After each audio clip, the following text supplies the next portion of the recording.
बिस्मिल्लाहिर्रहमानिर्रहीम। Set of and carry forward of losses के ऊपर हम कुछ काम कर रहे थे।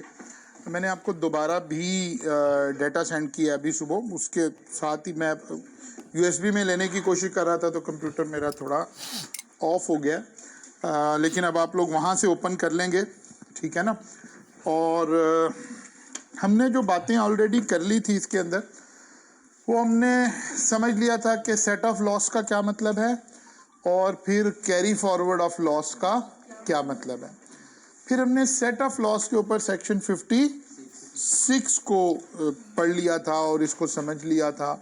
और फिर हमने ऐसे अपने समझने के लिए क्रिएट कर लिया था कि जो रेड कलर की चीज़ें हैं ये एडजस्टेबल नहीं हैं और जो ब्लू कलर की हैं, ग्रीन कलर की हैं, इनको आपस में एडजस्ट किया जा सकता है। ये वाली बात हमने समझ ली थी। आज हमने बात करनी है carry forward of business losses. If loss in a tax year under income from business non speculative is not current tax year, then unadjusted loss shall be carried forward against future business income up to 6 years next following the tax year in which the loss occurred. एक तो यहाँ हमने ये बात समझनी है कि जब हम बिजनेस लॉस की बात करते हैं ना, बिजनेस में लॉस हो जाता है तो हम उस लॉस को पहले स्प्लिट कर लेते हैं। मसलन हम कहते हैं कि जी एक बिजनेस में हमें लॉस हो गया, लेट्स अज्यूम 5 मिलियन का, ठीक है ना। ये तो हमने अकाउंट से उठाया, 5 मिलियन का लॉस आ गया। हमने सबसे पहले देखना है कि इस साल डेप्रिसिएशन कितनी थी, ठीक है ना। फर्ज किया 2 मिलियन डेप्रिसिएशन थी, तो इस लॉस को हमने दो हिस्सों में बांट लिया। Loss due to depreciation 2 million और 3 मिलियन का लॉस है हमारा ड्यू टू बिजनेस। हम इसे बिजनेस लॉस कह रहे हैं, इसको नहीं बोल रहे अब बिजनेस लॉस, ठीक है ना। बिजनेस से कितना लॉस हुआ है? 3 मिलियन का। जी टैक्स वाली डेप्रिसिएशन साइड पे की, ठीक है ना। क्यों ऐसा किया है? ऐसा इसलिए किया है कि यहाँ उसूल अलग अलग है दोनों चीजों के लिए। ये जो जब हम कैरी फॉरवर्ड करने लगते हैं ना, अगर लॉस आ रहा है और हम उसे कैरी फॉरवर्ड करने लगे हैं तो हम दो चीजों के तौर पे कैरी फॉरवर्ड कर रहे हैं। इसको कह रहे हैं बिजनेस लॉस और इसको कह रहे हैं अनएब्जॉर्ब्ड डेप्रिसिएशन। क्या कह रहे हैं? अनएब्जॉर्ब्ड डेप्रिसिएशन या लॉस ड्यू टू डेप्रिसिएशन। इसकी कोई टाइम लिमिट नहीं है, नो टाइम लिमिट।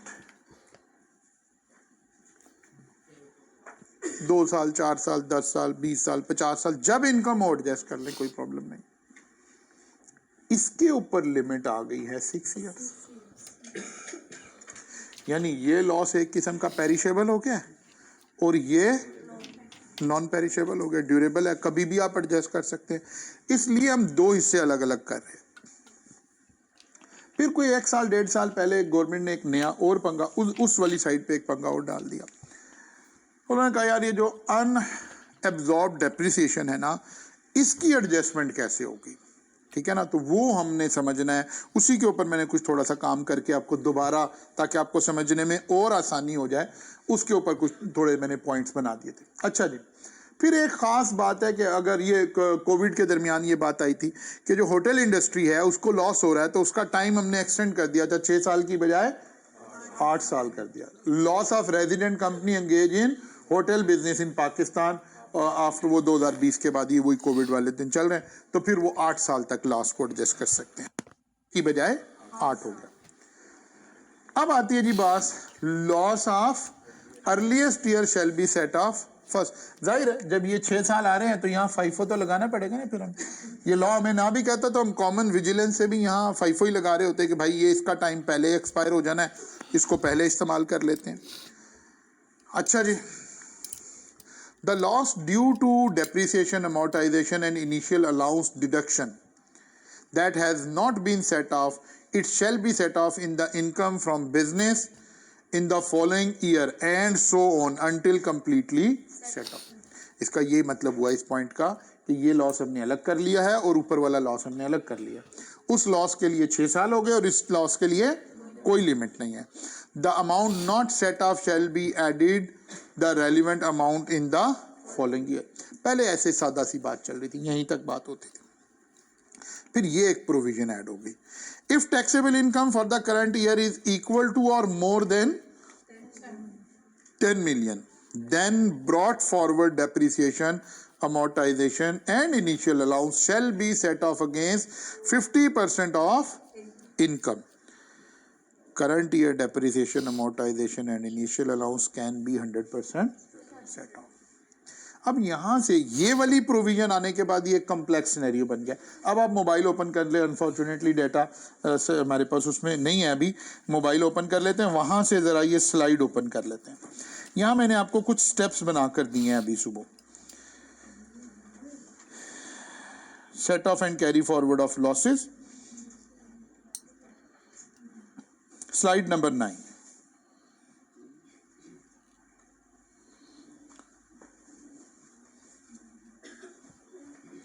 क्या लिखा हुआ जी?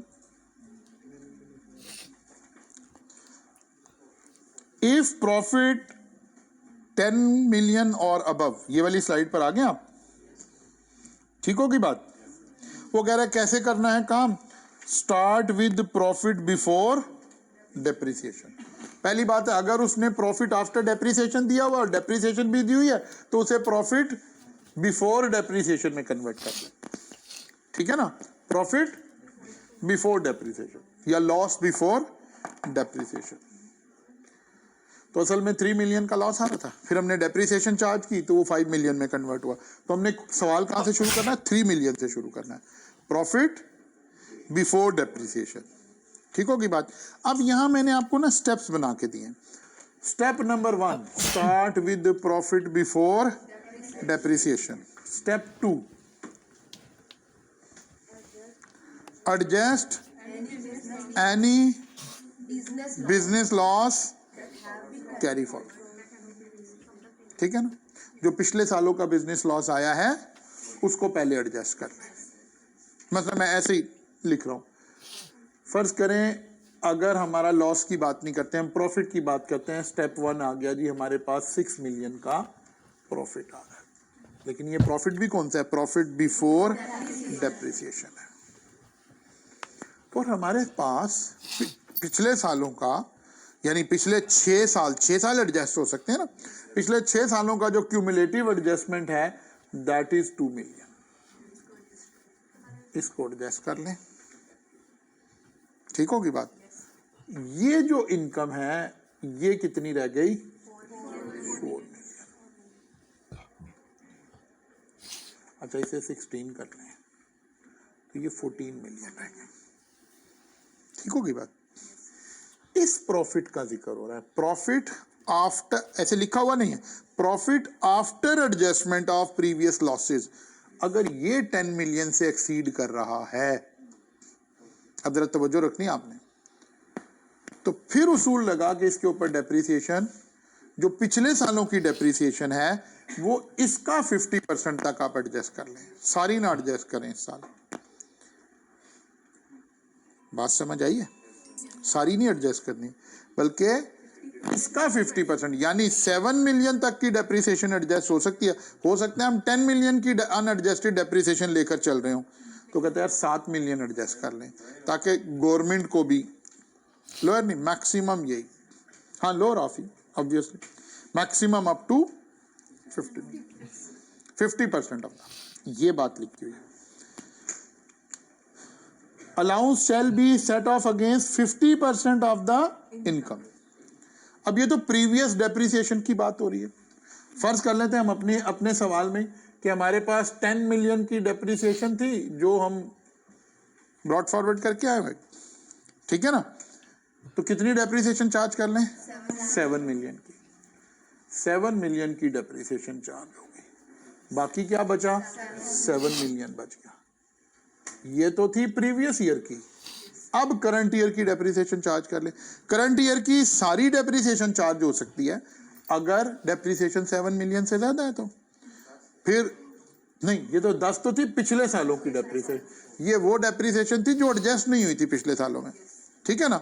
हम फर्ज कर लेते हैं हमारी 8 मिलियन की डेप्रिसिएशन है करंट ईयर की, तो 7 ही चार्ज हो सकती है बस, इससे आगे तो चार्ज नहीं कर सकते।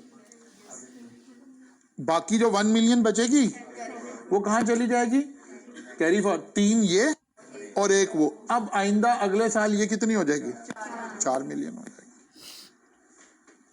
ये बात समझ आई है? देखते हैं जरा कैसे। अब यहां सवाल हम बना लेते हैं, ये देखिए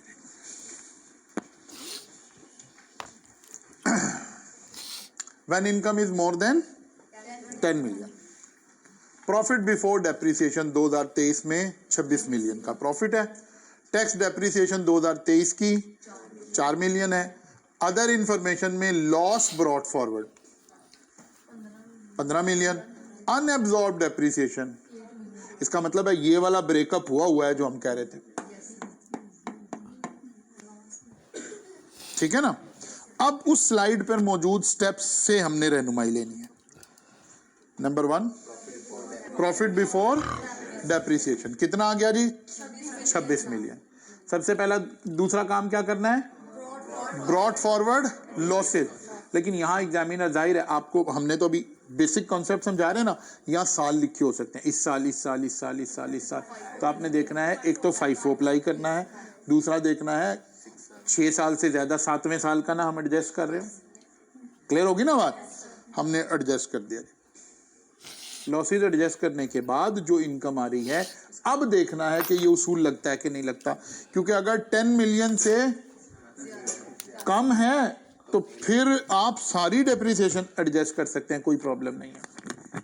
अगर इनकम 10 मिलियन से ज्यादा है, फिर आप पिछले सालों की जो ब्रॉट फॉरवर्ड अनएब्जॉर्ब डेप्रिसिएशन आ रही है 50% एडजस्ट कर सकते हैं, इससे ज्यादा एडजस्ट 1 साल में नहीं कर सकते। बाकी फिर अगले साल कर लीजिएगा, फिर अगले साल कर लीजिएगा, फिर अगले साल कर लीजिएगा, ठीक है ना। अब यहां दूसरी जो बात समझने वाली है कि 10 मिलियन किसको देखना है, इसको नहीं देखना। After adjustment of brought forward losses फिर देखना है कि 10 मिलियन से ज्यादा हो गया। अब इसका 50% ज्यादा से ज्यादा एडजस्ट हो सकता है, इसका 50% 5.5 मिलियन आ गया, ठीक है ना। अब हमने क्या किया जी, जो ब्रॉट फॉरवर्ड डेप्रिसिएशन है वो 5.5 मिलियन माइनस कर ली, ठीक है ना। बाकी क्या बचा, 5.5 मिलियन। करंट डेप्रिसिएशन कितनी है, 4। ये सारी एडजस्ट हो सकती है, ये तो सारी एडजस्ट हो सकती है, वो सारी एडजस्ट कर ली, ठीक है ना। टैक्सेबल इनकम कितनी बन गई, 1.5 मिलियन। ब्रॉट फॉरवर्ड क्या हुआ, कितनी हाँ, कैरी फॉरवर्ड कितनी हुई, 8 थी, उसमें से हमने 5.5 यूटिलाइज कर लिया। 8 थी,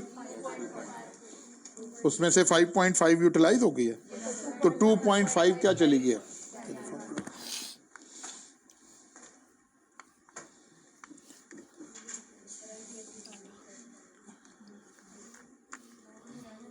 बात समझ आ रही है? जरा मोबाइल में ओपन करें अपने स्टेप्स, मोबाइल में ओपन कर लें स्टेप्स जो आपको सेंड किए गए हैं, पढ़ लें उसको एक मर्तबा।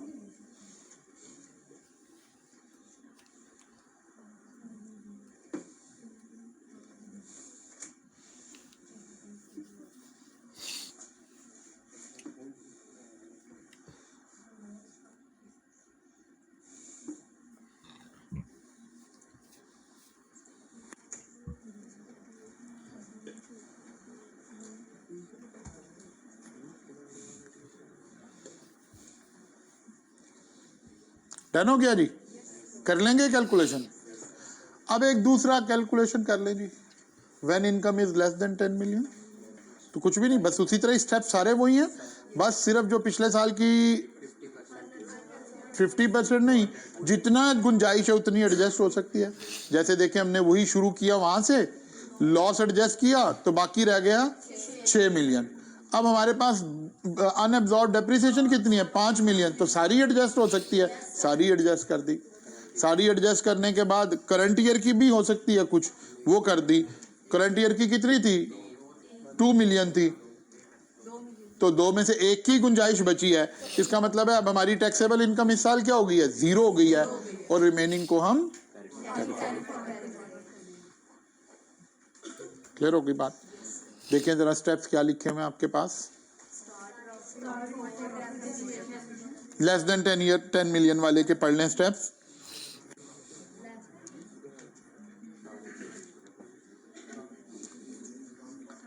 लेस देन 10 मिलियन के फिर आगे दोबारा मैंने लिखे ना।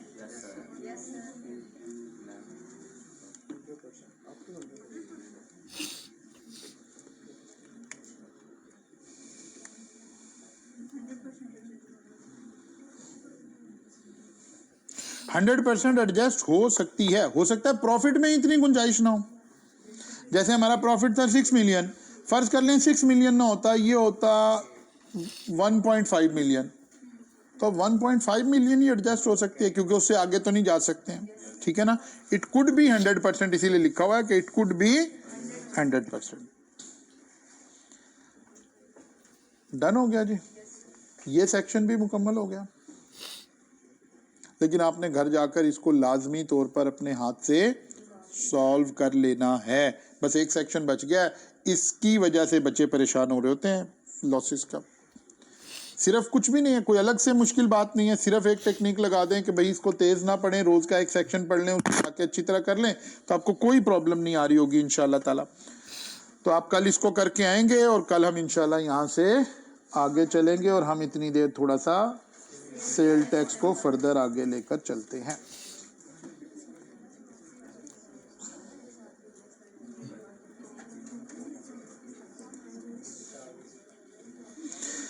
अच्छा जी, सेल टैक्स के अंदर लास्ट टाइम हम पढ़ गए थे, पहला लफ्ज तो हमने पढ़ा था कि भाई सेल टैक्स में सेल को सेल नहीं कहते बल्कि सप्लाईज कह रहे होते हैं। फिर हमने 3 तरह की सप्लाई पढ़ ली थी, taxable supply, exempt supplies, zero rated supply, और 2 सेक्शन हमने याद किए थे, सेक्शन 13 और सेक्शन 4। सेक्शन 13 में लिखा हुआ कौन सी चीजें एग्जाम्प्ट होंगी, यानी गवर्नमेंट की ये पावर लिखी हुई है, और एग्जाम्प्ट हुई कहाँ हुई है। कौन सा शेड्यूल हमने पढ़ा था कल? 6 शेड्यूल, ठीक है ना। और जीरो रेटेड 5th शेड्यूल। अच्छा, एग्जाम्प्ट सप्लाई 6 शेड्यूल में लिखी हुई हैं, और zero rated supplies 5th schedule में लिखी है, ठीक है ना। फिर हमने सेक्शन 4 भी पढ़ लिया था, और ये सारी बात भी हमने कर ली थी। आज हम थोड़ी सी और बात करते हैं कि सेल टैक्स 2 तरह का है। एक हम कह रहे हैं input tax, input tax versus output tax. Input tax means वो टैक्स जो जब बिजनेस ने चीजें खरीदी हैं उनके ऊपर पे किया। इनपुट टैक्स मींस वो टैक्स जो हमने जब चीजें खरीदी हैं और उसके ऊपर टैक्स पे किया, सादा लफ्जों में। और आउटपुट टैक्स मीन वो चीजें जो जब हमने बेची हैं तो हमने कस्टमर से सेल टैक्स चार्ज किया। जब आप कोई चीज खरीदते हो तो उसके अंदर इनवॉइस में सेल टैक्स ऐड होता है। पे कौन करता है? आप पे करते हो, ठीक है ना। पे कौन कर रहे हैं? आप पे कर रहे हो। इसका मतलब है चीजों के ऊपर 2 तरह का टैक्स आया। बिजनेस ने पहले ये टैक्स बिजनेस ने पे किया, ये टैक्स उसने कस्टमर से ले लिया है, और गवर्नमेंट कहती है भाई एक काम करो, ये जो टैक्स आपने कस्टमर से लिया है ना, इसमें से जो आपने टैक्स पे किया अपने पैसे रख के बाकी के में दे दो। अफेक्टिवली एक रॉ शक्ल में मोटी मोटी बात करें तो सेल टैक्स बिजनेस पे नहीं लगा हुआ, बिजनेसमैन पे नहीं लगा हुआ, मेरे और आप पे लगा हुआ है। बिजनेसमैन ने 100 रुपए की चीज खरीदी थी, 18% सेल टैक्स है, उसने 18 रुपया टैक्स पे कर दिया।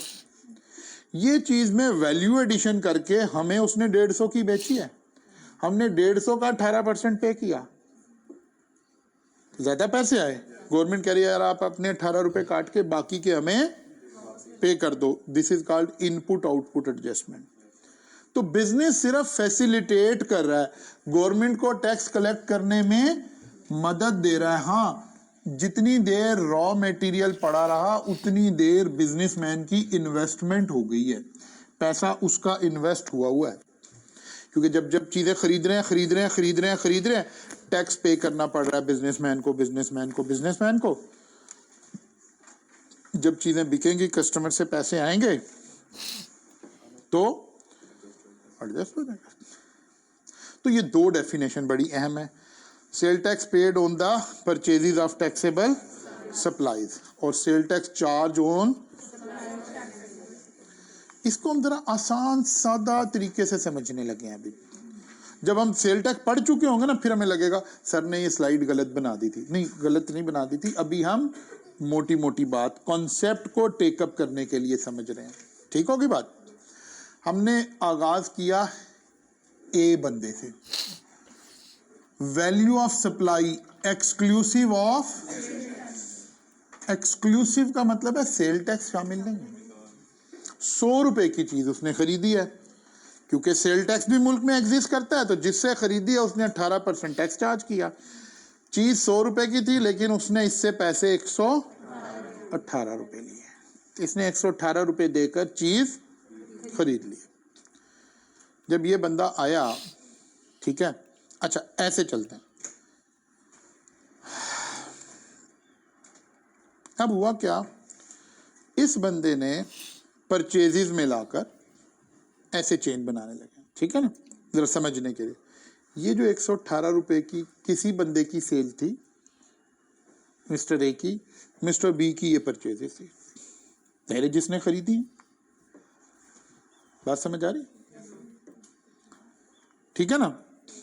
अच्छा जी, अब ऐसे चेन आगे चल रही है, चेन आगे चल रही है, चेन आगे चल रही है।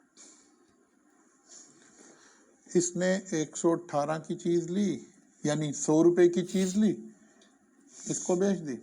इसने 120 की कर दी, फिर आगे 120 से 150 की हो गई, 150 से 200, ऐसे ही सप्लाई चेन में निजाम चल रहा है। हो गया?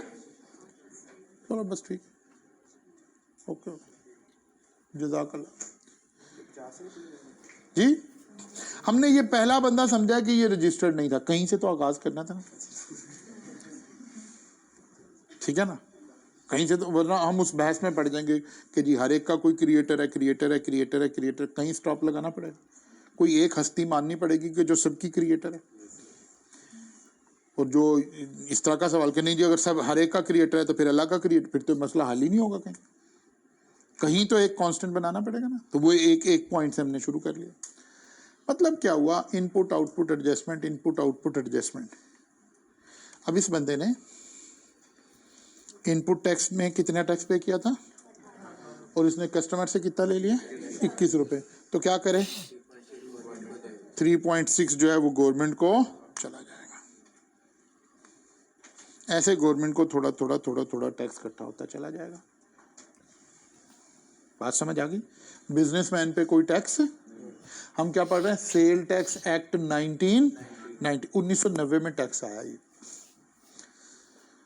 1996-97 में पहली दफा टैक्स लगना शुरू हुआ। 6 साल लगे बिजनेसमैन को ये समझाने में कि यार ये आप पे टैक्स नहीं है, आप क्यों एहतजाज कर रहे हो।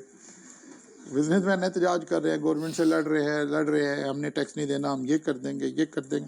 5-6 साल लगे गवर्नमेंट को ये बात समझाने में कि भाई आपका टैक्स नहीं लग रहा, ये तो बेचारे कस्टमर ने टैक्स देना है, आप बीच में से कलेक्टिंग एजेंट के तौर पे काम करें। हाँ, थोड़े अरसे के लिए आपकी इन्वेस्टमेंट हो सकती है, लेकिन अल्टीमेटली आपके सारे पैसे रिकवर हो जाएंगे।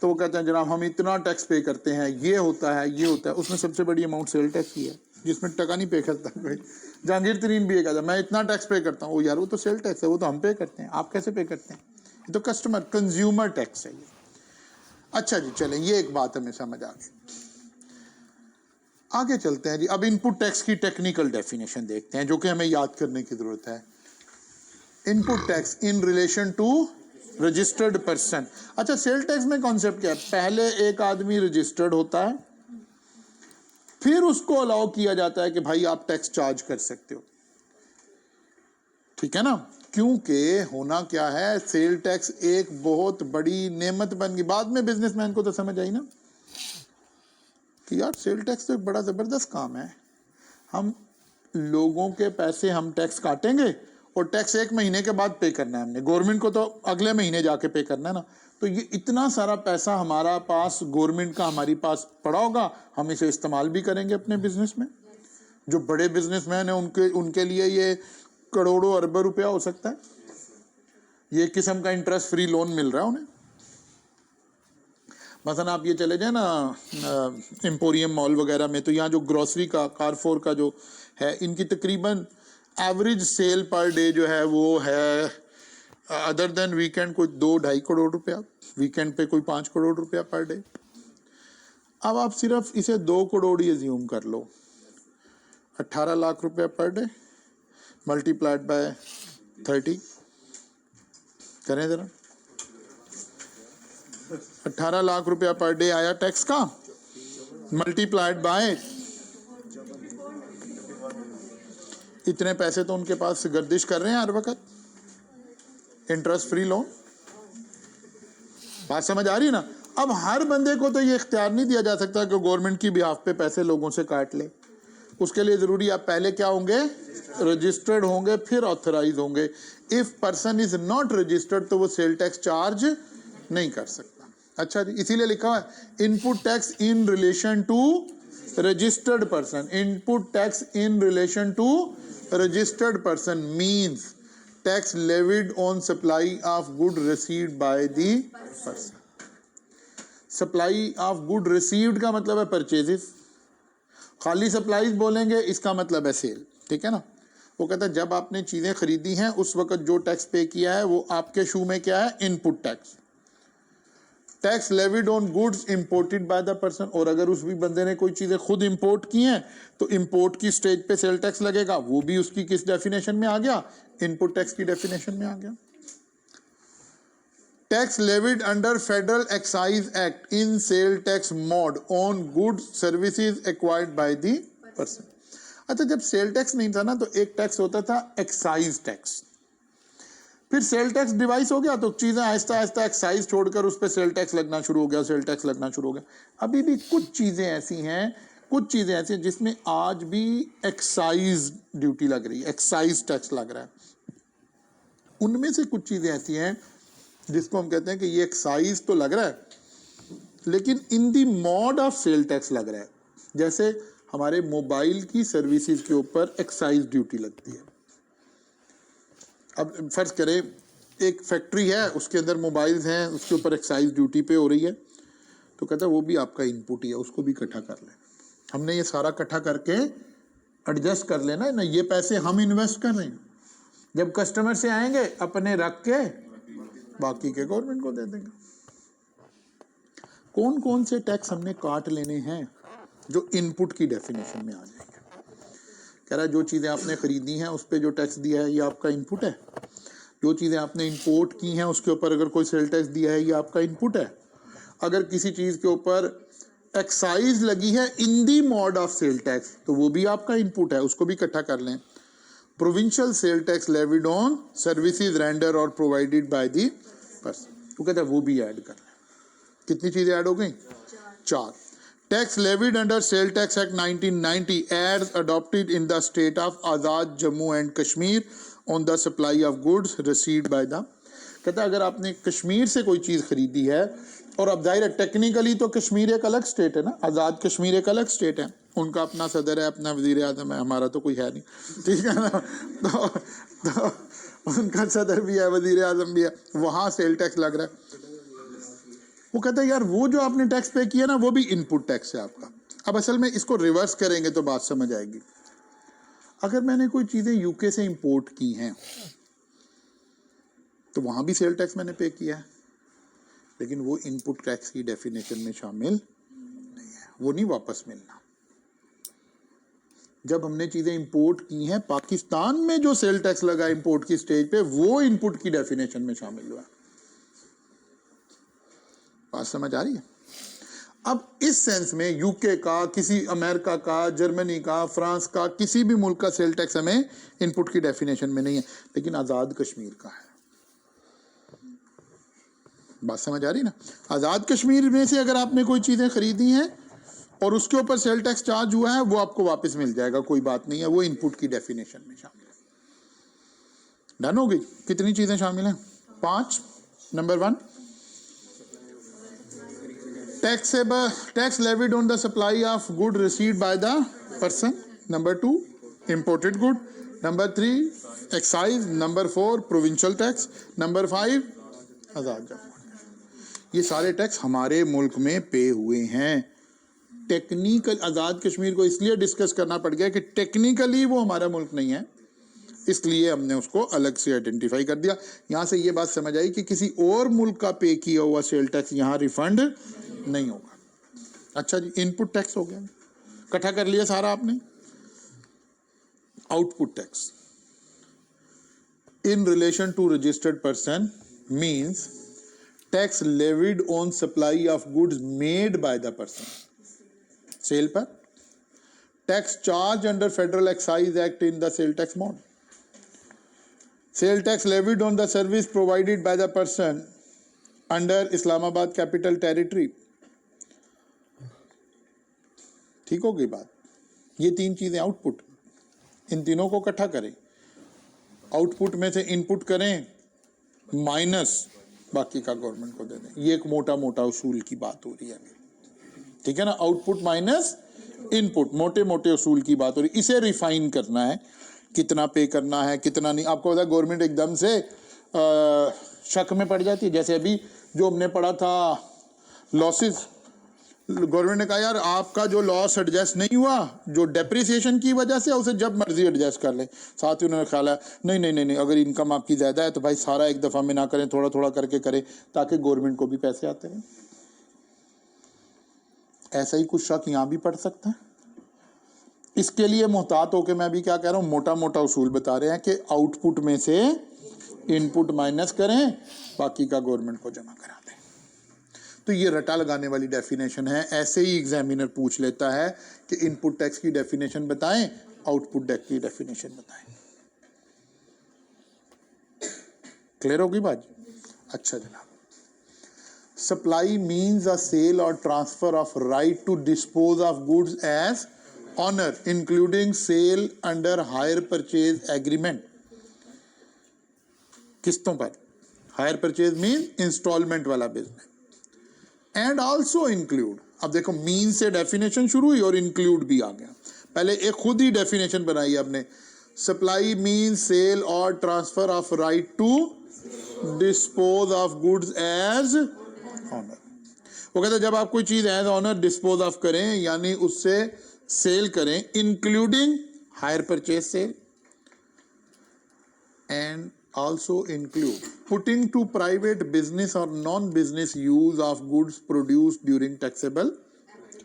वो कहते हैं भाई अगर आप कोई चीज बनाते हैं और आप उस चीज का कोई प्राइवेट यूज कर लेते हैं यानी घर ले जाते हैं, मतलब आप अज्यूम करें ये कंपनी ग्री जो है एसी बना रही है। Now AC banana is a taxable activity. 6 schedule में जाके हमने देखा क्या एसी एग्जेम्प्ट है, तो पता चला एग्जेम्प्ट नहीं है, तो टैक्स लगेगा भी इसके ऊपर। अब ग्री ने एसी बनाए, कुछ एसी उठाकर नया घर बनाया था ग्री के मालिक ने, उसने कहा यार 20 एसी मेरे घर पे लगा दो, क्या इस पर सेल टैक्स पे करना है कि नहीं करना? ये डेफिनेशन बता रही है करना है, ये सेल की डेफिनेशन में है। बात समझ आ रही है? ये सेल की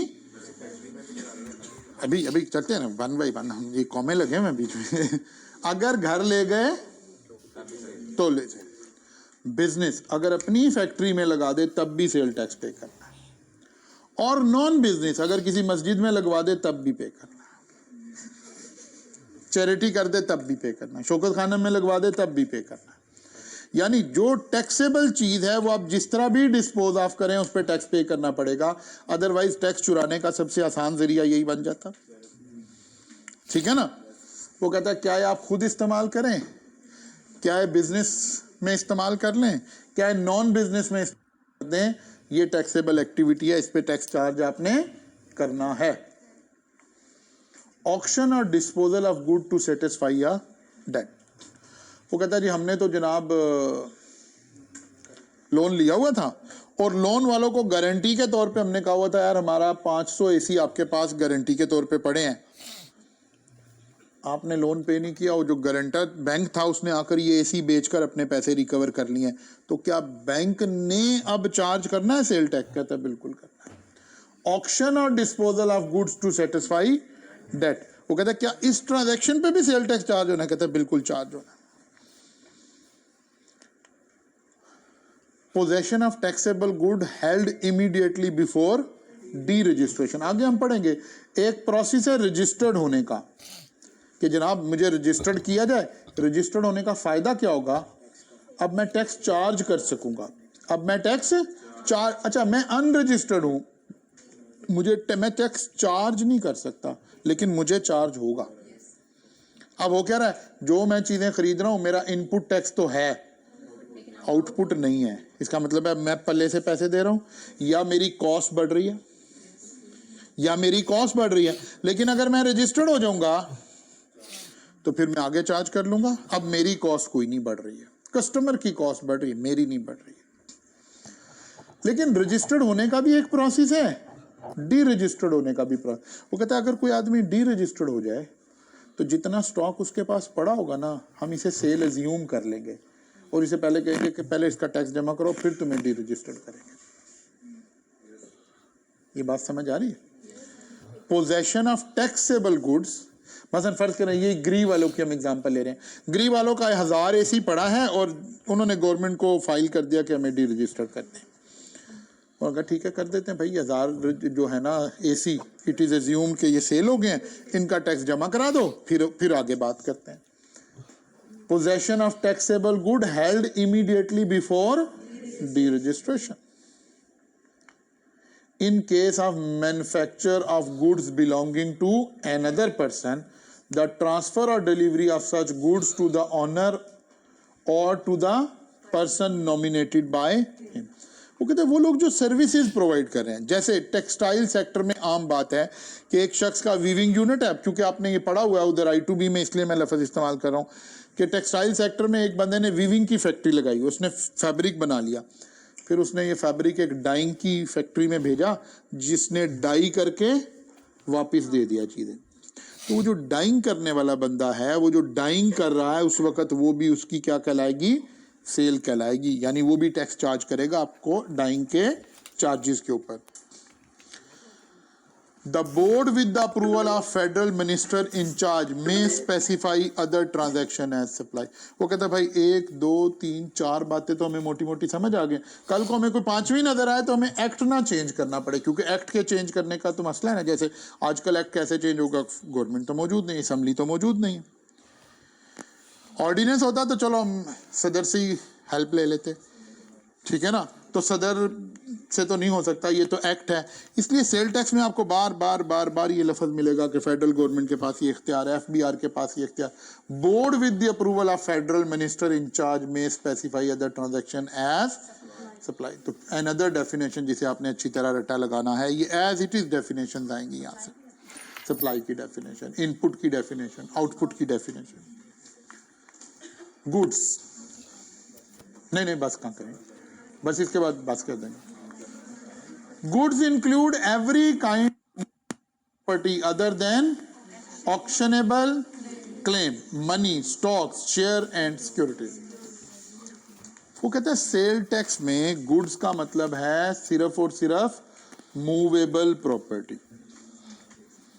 इसका मतलब है मुल्क में जब सेल टैक्स लगेगा ना तो मूवेबल चीजों पे लगेगा, इमूवेबल पे नहीं लगेगा, यानी प्रॉपर्टी पे सेल टैक्स नहीं लग सकता, क्योंकि सेल टैक्स तो जो इमूवेबल चीजें हैं वो तो गुड्स की डेफिनेशन में फॉल ही नहीं की, और फिर कुछ मूवेबल निकाल दी, मसलन ऑक्शनेबल क्लेम, मनी, स्टॉक्स, शेयर, इनके ऊपर सेल टैक्स नहीं लगेगा।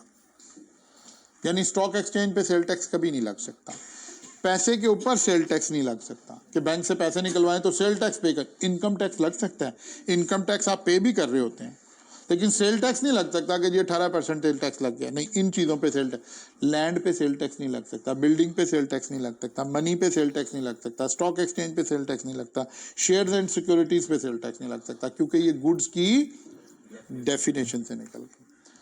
फिर आ गया जी taxable goods. Taxable goods mean all goods other than those which have been exempt under section 13। वो कहते हैं पहले चीजें गुड्स होनी चाहिए, तो गुड्स में से हमने देखा क्या चीजें गुड्स नहीं है, इमूवेबल गुड्स नहीं है सेल टैक्स एक्ट के लिहाज से, मनी गुड्स नहीं है, स्टॉक्स गुड नहीं है। वो कहता है अब जो बाकी सारा कुछ बचा है वो गुड्स है, इनमें से जो सेक्शन 13 में लिख दी हैं वो तो एग्जेम्प्ट हो गई, बाकी सारी टैक्सेबल हो गई। और सेक्शन 13 के तहत शेड्यूल बना हुआ है, 6 शेड्यूल। तो 6 शेड्यूल में अगर कोई चीज लिखी है तो वो भी एग्जेम्प्ट हो गई, टैक्सेबल नहीं रही। उसके अलावा बाकी सारी चीजें टैक्सेबल। इसका मतलब है हमने देखना है कि यार इस मार्कर पे टैक्स लगता है तो नहीं लगता। सबसे पहले देखेंगे ये मार्कर गुड्स है भी कि नहीं है, मूवेबल है, ओके गुड्स तो है, मनी तो नहीं है, शेयर तो नहीं है, ऐसे पहले इसके गुड्स होना साबित हो गया। फिर हम गए 6 शेड्यूल में जाके देखा कि क्या मार्कर लिखे हुए हैं कि नहीं लिखे। अगर लिखे हुए हैं तो ये टैक्सेबल नहीं है, एग्जेम्प्ट हो गया, और अगर नहीं लिखे हुए हैं तो ये टैक्सेबल। इसलिए लिखा taxable goods mean all goods other than those which have been exempted under section 13। Done होगी बात जी। The board with the approval of the federal minister in charge is empowered to prohibit registered person from supplying taxable good to specified unregistered person। वो कहते हैं board के पास ये इख्तियार भी है, वैसे तो ये नहीं है, रजिस्टर्ड पर्सन ने सेल कर सकता है, वो सामने वाला भी रजिस्टर्ड हो और अनरजिस्टर्ड भी हो, दोनों तो लोगों को कर सकता है। हाँ अनरजिस्टर्ड को थोड़ी पेनल्टी चार्ज करेंगे, 4% और टैक्स चार्ज करेंगे, 18 ये और 4 वो, जैसे उधर फाइलर नॉन फाइलर का कॉन्सेप्ट आता है ना, उसी तरह ही। लेकिन वो कह रहा है कि नहीं, बोर्ड के पास ये भी इख्तियार है कि वो कुछ चीज़ों पे पाबंदी लगा दे कि आप सिर्फ रजिस्टर्ड लोगों को ही सेल कर सकते हैं, अनरजिस्टर्ड को सेल कर ही नहीं सकते। ठीक है ना, ये पावर्स भी ले ली। The board with the approval of federal minister in charge is empowered to prohibit का मतलब पता है आपको, जो कभी भी अलाउड नहीं होता, registered person from supplying taxable goods to specified unregistered person।